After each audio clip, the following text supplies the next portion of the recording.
Hello everyone, Charles Watts here, the Arsenal correspondent at Goal, joining you on Thursday. Match day for a lot of teams internationally. Match day for Eddie Nketiah and Emil Smith-Rowe in the under-21s for England. I'll get to a little bit on Nketiah later on in this video. No match day for Bukayo Saka, though. He has a little bit of an injury issue, which again I will touch on in this video. First of all, I hope everyone is well and enjoying the international break and a little bit of calm. I'm not sure enjoying is really the right word, actually. I think it's a case of just getting through it and waiting until the club football starts again. It's a little bit dull, isn't it? I think we all... It's been a tough season at Arsenal, and every time there comes out to a little break, you think, oh, it's good to just switch off a little bit from Arsenal. But then you go a day and it's like, actually, nah, let's bring Arsenal back pretty quickly, shall we? And but fortunately, there's quite a lot still to talk about. So I'll go over a few things in this video. Martin Odegaard, I'm sure you've all seen the injury issue with him last night. As I said, Eddie Nketiah as well. He's been speaking about his Arsenal future. Bukayo Saka's got his injury issues as well, and I'll talk a little bit about Coutinho, who has been linked with Arsenal once again as a potential summer transfer target. But we'll start with Martin Odegaard because that's probably the most pressing news of the day. I'm sure you all joined me in exhaling last night when you saw that picture of his ankle twisting underneath his leg while he was in action for Norway against Gibraltar. That was about 40 minutes into the game. He managed to get up after treatment and sort of limp through the last 5 minutes of the first half, but he was substituted at second half. There was certainly a lot of nervousness going around social media as we kind of waited to hear what the Norway manager or someone had to say after the match, and it looks like it's good news. Fortunately, fingers crossed that stays that way. But at the moment, the issue doesn't look too bad. It certainly looked pretty nasty in the picture, the way it was twisting underneath him. As soon as you see pictures like that, you start thinking, oh no, ligaments, what's he done? Is he going to be out for 6 weeks? Is he out for 2 months? What's he done?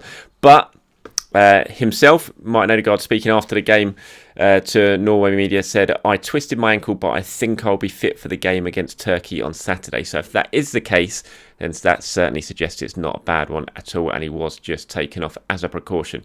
And his comments were echoed really by Ståle Solbakken, the Norway manager, who he said, it's not a serious injury. I have hopes that Martin will be fit for the game against Turkey the weekend.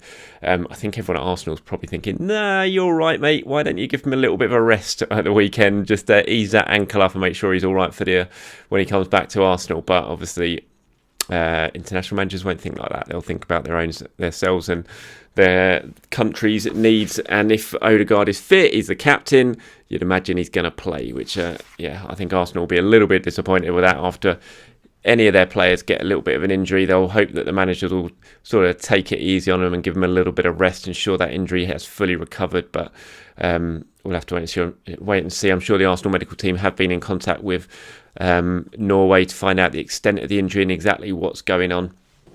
But given the comments that we've seen from Solbakken and from Odegaard himself, it doesn't look like it's a particularly bad one. So panic avoided for a time, because I did see everyone on social media did go into a bit of a meltdown last night. It's sort of the thing you most fear during the international break, and hearing one of your players gets injured. But when it's someone like Odegaard, who's been so important to Arsenal since he's arrived from Real Madrid and is in fantastic form just prior to the international break. Obviously the star of the show at the weekend against West Ham, scored a couple of goals recently, just looks the absolute business at the moment, and he's making Arsenal tick. So the last thing Mikel Arteta or anyone at Arsenal will want is to be without Odegaard for any significant amount of time. They've only got him till the summer as it is, so you don't want to be without him for a large chunk of that time because of an injury, certainly not one that's picked up on an international duty. But fingers crossed, given what's been said, that he will be okay, and that even if he does play at the weekend against Turkey, then he will return fit to play for Arsenal when we get up and running again after the international break with that game against Liverpool.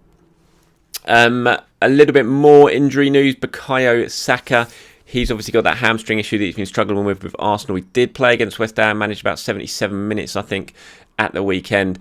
He did then link up with England, but he's now back at Arsenal because of that hamstring injury. He's not been pulled out of the squad totally. Obviously, England playing against San Marino tonight. I don't think that's going to be. He's going to be involved in that one. I think it's tonight. England playing San Marino. he's not going to be involved in that one. I think, given he's back at London Colney, it's a case of possibly he could play in the other games that are coming up. They've got Albania and Poland over the next few days as well. 3 games in 6 days for England. Absolutely mad. And yeah, so you expect San Marino, they're not going to take any risks, especially against a team like San Marino. I mean, let's face it, the under 21s could beat them. So you're not going to risk a player who's got a slight injury issue, especially when it comes to a hamstring. But hey, certainly Gareth Southgate and the England team hope he will be available for possibly the Albania and Poland game. Again, the Arsenal medical team are in close contact with everyone at England, discussing the situation. Like I said, he is back at the moment at London Colney, going through treatment with the medical staff, so they certainly won't release him, I don't think, if they think there's any issue with Saka in terms of possibly aggravating that injury further if he goes back to England. But for now, given what Gareth Southgate is saying, he thinks that Saka's got a chance of playing in the next 2 games, so we'll have to wait and see on that one. But other than that, Arsenal's injury news looks pretty good at the moment. We haven't seen anything else from the internationals so far. A lot of players obviously still at London Colney training. We saw the video Arsenal posted yesterday, fantastic goal from Gabriel Martinelli in that video, absolute thumping shot into the far corner. But lots of players still there, like Lacazette, like I said, Martinelli as well, Pablo Mari, Dani Ceballos. I think there's about sort of 10, 11 senior players still left at the squad with Mikel Arteta. A few of the youth team players have come in, under 23s have come in to train with them as well. Balogun's training with them, while the other rest of the squad are over on international duty. So fingers crossed. Hopefully what we've just seen with Odegaard is the only real injury issue we see in terms of an Arsenal player over the coming days. But if we do hear anything more, then stay tuned to all my usual social media channels, and I will update as soon as I hear anything. Okay, what else I wanted to talk about today? Let's go with Philip Coutinho, shall we? Who has been linked to Arsenal for about, I would say, the 5,551st time in the last couple of years, being linked with Arsenal. Now, £35 million is a price tag that has been suggested. I'm not sure that's something that Barca would really go for at the moment, despite their money issues. I'm not sure £35 million will convince them to sell a player they signed for well over 100 only a few years ago. But yeah, Arsenal being linked with him again. The reports, I think they emerged in Spain, saying that Arsenal looking at him if they can't get Odegaard over the line in the summer. Would potentially be cheaper than Odegaard if that £35 million price tag is a correct one. I don't think it would be. I think it'd be more than that. But in terms of Arsenal's chances of Coutinho, I can only say what I've heard, not even right now, but certainly in the summer when they were being linked constantly with him, that I was told from people that I fully trust at Arsenal that there was absolutely nothing in that in the summer. It's an easy link to make because we know Coutinho is represented by Kia Joabchin. Kia Joabchin obviously has had a big say in Arsenal's transfer business in recent transfer windows. A number of his players have arrived. He's very close with Edu. Was very close with Raul Sanllehi as well before Raul left. So it was an easy link to make. Coutinho wanted to move when he was coming back from Bayern Munich. It didn't look like he was going to be staying at Barca, and so Arsenal was one of the obvious links, and that's what happened. It was constantly mentioned, but all the time through all that speculation in the summer, I was always told that Coutinho to Arsenal was not going to happen. So I wouldn't expect that stance has changed dramatically now.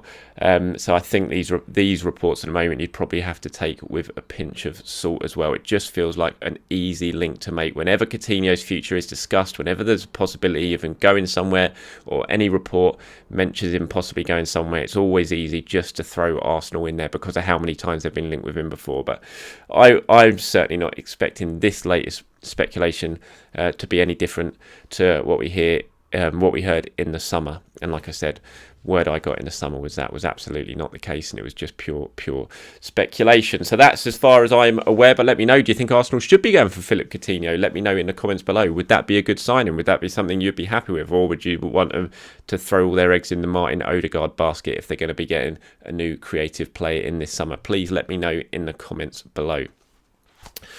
Just before we get to Eddie Nketiah, I thought I'd quickly talk about, as been a bit of a theme of these videos recently this week, I've been looking ahead a little bit to the summer and what Arsenal have to do, the crucial summer they've got to do, what Edu's got on his plate. We've talked about potential income and things like that. I just wanted to focus a little bit now and get your thoughts on it as well. Again, always in the comments below. who could Arsenal sell this summer? Who could potentially leave? Because we all know that Arsenal, financially, they're struggling, haven't got much money. Everyone is in the same boat. It's not just Arsenal. You've got an owner in Stan Kroenke who doesn't put his own money in. So if Arsenal are going to do some significant transfer business this summer, which Mikel Arteta certainly wants to do, he's already said it could be an unprecedented summer, then they're going to have to raise money. And by raising money, you're going to be selling players. So I wanted to have a little look now at the players I think Arsenal could well be selling this summer, or certainly going to be an option for Arsenal to sell this summer. Let me know if you agree with them. Let me know who you think should be sold. Let me know who you think should be kept if you don't agree with any of these. So I think certainly the players on loan at the moment, look at Matteo Guendouzi. I think it'll be a certainty to be sold if Arsenal can find a buyer. He's only got a year left on his contract. Given what has happened and the breakdown in the relationship between club and player, manager and player, I can't see him signing a new contract. So Arsenal are going to do all they can to get him out this summer, rather than risk losing him on a free the following year. So I'd say Matteo Guendouzi you're looking at as almost a certainty if a buyer can be found. How much would you get for Guendouzi? At the end of his first season at Arsenal, you're probably talking about £40 million given his age and how well he played in that first season. Now what's happened and he's not set the world alight in Germany, you're probably looking at 15 million for a player with only a year left on his contract. Lucas Torreira, again, another one. He's not really set the world alight since he's gone over to Atletico Madrid. That's a bit of a shame. Will still have 2 years left on his contract though, so Arsenal in a slightly better position with him when it comes to protecting his value. Possibly they might look at doing another loan, see if he can get playing a little bit more, say send him somewhere like Italy, where he's done well before, and potentially then you can, if he plays very, very well, your value is going to go up. But I would suggest if Arsenal get a decent offer for Torreira again this summer, they would look to cash in maybe 20 million, something like that. I would say you might have to take a little bit of a hit on Torreira, which is a shame. Again, like Guendouzi, if you halfway through his first season at Arsenal, you're looking at a £50 million player there. Joe Willock, again, I think this might be the summer Arsenal will certainly look at it if a decent offer arrives. I don't think he's an absolute certainty to go. I thought the comments made when he went out on loan to Newcastle, when you look at the comments made from Mikel and from Edu, they certainly suggested they still see him as part of the future, possibly at Arsenal, if he can go out and do well. But again, I think if someone slaps down a fairly decent amount of cash on the table, then it'll be something that Arsenal would consider. Plenty of others as well. You look at Ainsley Maitland-Niles, currently on loan at West Brom. I think, again, Arsenal, that he'd be one they'd be looking to sell if they can get decent money for him. Reece Nelson, certainly, I think will be someone they'll be looking to sell if they can get decent money in. Eddie Nketiah, we'll talk about him later on in this video. Only a year left in his contract. Again, one of those players.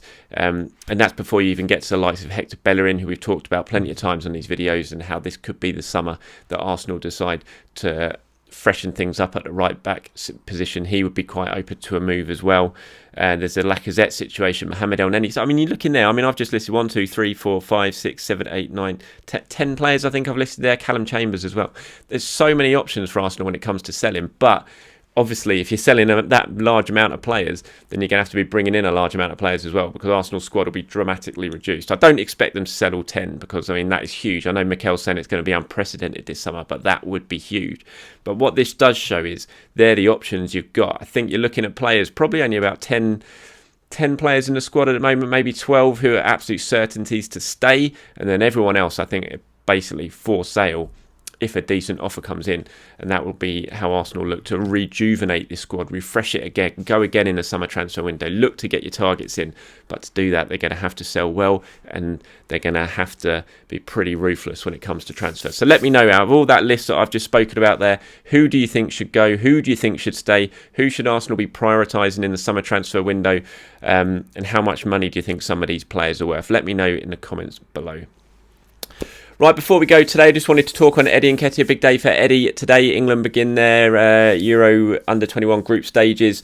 They got a game against Switzerland, I think it is, today, and Eddie Nketiah will be leading them out as captain. Again, he is the under-21's record goal scorer for England, but at Arsenal, things are not going too well for him. It's been a long time since we've seen him play. I think that Manchester United might have been the only time when he came on for a minute in that Man United game at the end of January, I think it was.